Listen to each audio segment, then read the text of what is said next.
السلام عليكم. معكم أم نور. مرحبا بكم في قناتي. اليوم جيتكم بوصفة جديدة وهي تسمى الزريرة، وهي مشهورة في الشرق الجزائري، وهي متكونة من مكونات فيها منافع كثيرة للإنسان، منها التركيز للأطفال، للناس اللي تعاني من فقر الدم، وخاصة زيادة الوزن. البنات اللي عندهم نحافة هكا ويحبوا يزيدوا في الوزن تاعهم شوية، مليحة لمرأة النافس اللي تزيد كل صباح تاكل منها صحن مليح، يدير لها الحليب للصغير تاعها. جربوها حباباتي، اي مليحة. وهذه وصفة يحوسوا عليها الناس الكل، وفيها اسرار كبيرة. وانا اليوم نعطيكم السر الكبير تاع مكونات تاع هذه الزريرة. نبداو بالمكونات الجافة تاع الزريرة. هذه الزريرة وش فيها؟ فيها القمح، فيها الشعير، فيها العدس، فيها الحمص، وفيها الزقوقو. وهذا الزقوقو هذا يتباع عند العطار، تروح تقول اعطيني كمية تاع زقوقو يمدها لكم.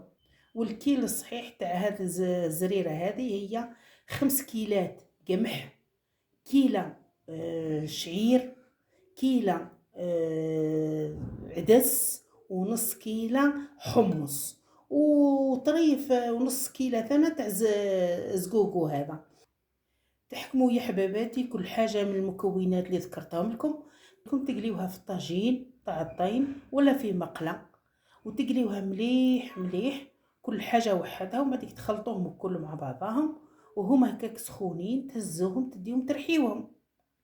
كي تكون حباباتي كمية كبيرة اديوها للرحى تاع برا اللي يرحي القمح، ولا كان كمية صغيرة رحيوها في الرحاية اللي عندكم تاع الدار. وهذه الوصفة حباباتي كي ديروها حتى بكمية كبيرة ما تخافوش عليها، تقعد لكم حتى عام كامل.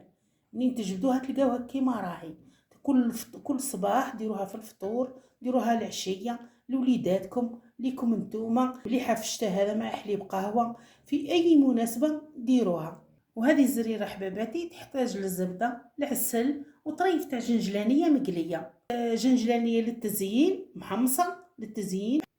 طريقة التحضير حباباتي سهلة مهلة.